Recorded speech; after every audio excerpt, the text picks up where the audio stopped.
happy Vlogmas 26. Yes, Merry Christmas. It's, yeah, for those of you with Christmas yesterday, said this is the new Christmas. Happy New Christmas. Because I'm going to be celebrating the old Christmas and all the way throughout to January 19th. So I have 2 whole months of Christmas, and you kind of get the gist of it as you go along, and I sort of explain what is what. Anyhow, uh, on to today's topic. We always have to talk about something here, so yeah, it was going over some of the stuff I was my other vlogmases a couple days ago. Actually, the vlogmases I did a couple days ago, not a couple days ago, because I was reviewing them now and realized that I was supposed to talk more about Nicole's issues and her question, which is really quite a common issue in question, all things considering. Uh, it's about happiness and the thing is that here's how am I going to explain this now. Happiness really is, and how we see happiness is the cornerstone on which everything else is based. There are people out there that are just sort of been watching a lot of Diners, Drive-Ins, and Die with Guy Fieri, and recently he opened a restaurant in New York City at Times Square, and apparently it popped up that the New York Times went out and reviewed it and really sort of ripped the thing to shreds.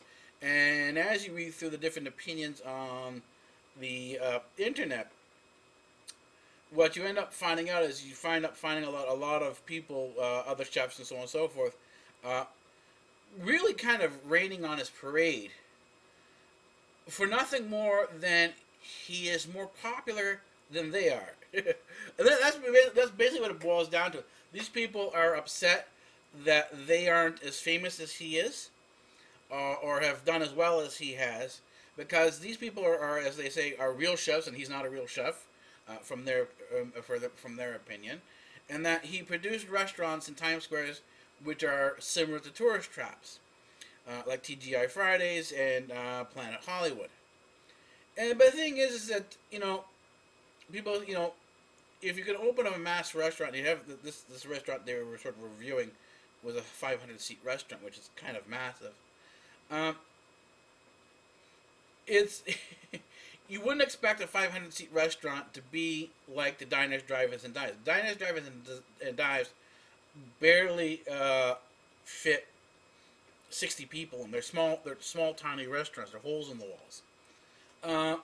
So you wouldn't expect them to house and deal with large crowds of people. And the thing is, the larger your restaurant is, the larger crowds you try to feed, the more processed your food becomes, and the quality starts to suffer, because basically to deal with the amount of people that you have coming in through the door, you're basically dealing, in terms of your standard public or your tourist, your mass market food, like chain restaurants. Basically, what you're doing is you're expecting high quality, individually made food for 300-400 people, and that's not possible. What you get once you get beyond a certain size, what you get is basically assembly line food, and you have the low end assembly line food, which is basically Olive Garden, TGI Fridays, and all those other places, Chili's. These are the places they cater to the mass audience. They cater to the average palate, and they really don't go outside of what everybody expects. And this is kind of what Guy Fieri opened up in Times Square. I don't think Times Square, given the prices that you have in terms of renting space, you couldn't do anything but sort of mass market food type of food restaurant in Times Square, because of the prices that you would have to charge. Most of the places, if you look at these dive restaurants, they're not really in high-end neighborhoods. I don't think the rents are that high. So you're looking at something that is more, you know, they call it diners, drive-ins, and dives. You're finding gems amongst, we'll call it the rubble, let's say.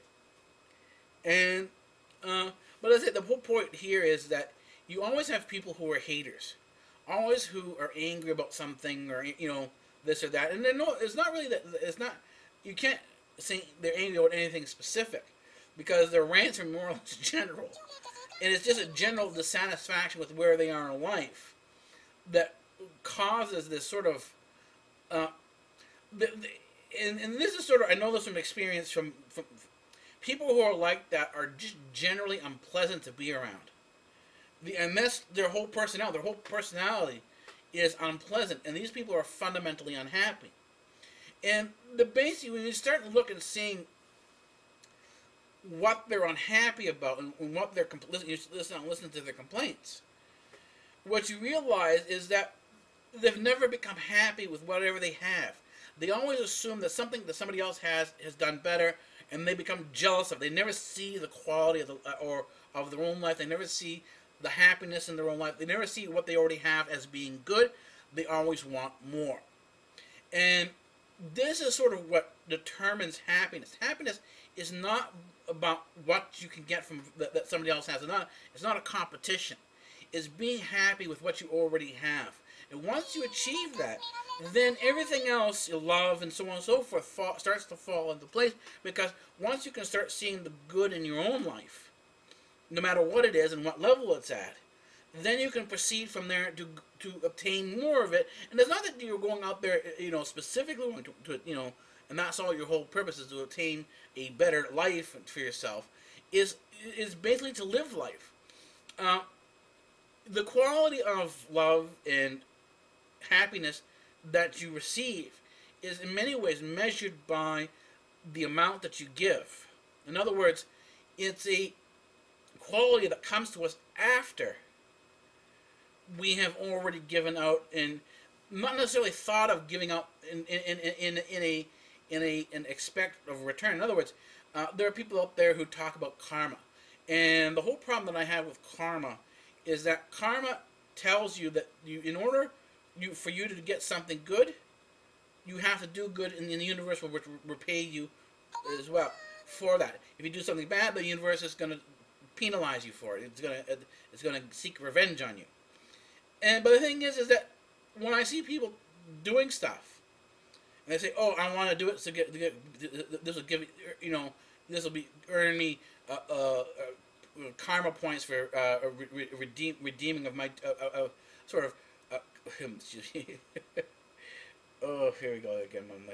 My speech is kind of mumbly. They try to obtain karma points that can be redeemed on the issue of their choice later on. In other words, they can save up good karma points to balance off the bad karma points. But the thing is, you know what? That's a very superficial way of looking at things. I mean, life and happiness isn't measured like that. You have to sort of stop, because if you're worried about what you have and what you're getting, and that's what's happening with karma, then you're never going to be happy with what you already have, because you're going to be worried that your karma is never enough. Your points are never good enough, and so you're always worried about having enough to balance out what you perceive to may be the bad. And every time something bad happens, you wonder, well, what did I do wrong? Or why aren't my good karma points coming in and sort of fixing things up?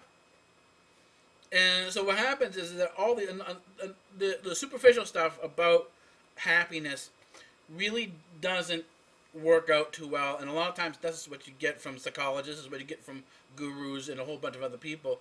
But the real measure of happiness is being happy with what you already have, and not worrying about that somebody has something better than you have. And that's the definition between a person who is a hater and a person who when you walk by, or like walk by a YouTube channel and you see a YouTube video, you applaud the person and you give them a thumbs up just because they tried and they're out there. It doesn't matter whether you like it or not. The fact that they tried, give them a thumbs up. You know, make them happy. Do something that, you know, that's not for yourself, that you're not thinking about. Just make them happy for a little bit. Hey, you got a thumbs up. You know, and that's all it's for. It's not that you're expecting something back from it. It's that there's someone puts out an effort. They want some appreciation for it. Thumbs up. You know, on the video, and that's the beginning of developing happiness. And it's developing it in a way that you're giving to others rather than expecting to receive it yourself. And so I'll leave this here. It's I'm going to try to keep these down to about 10 minutes here, even though we are going a little bit more, you know, these topics. So I will see you for Vlogmas 27. Merry Christmas, Happy New Year, and I'll see you tomorrow.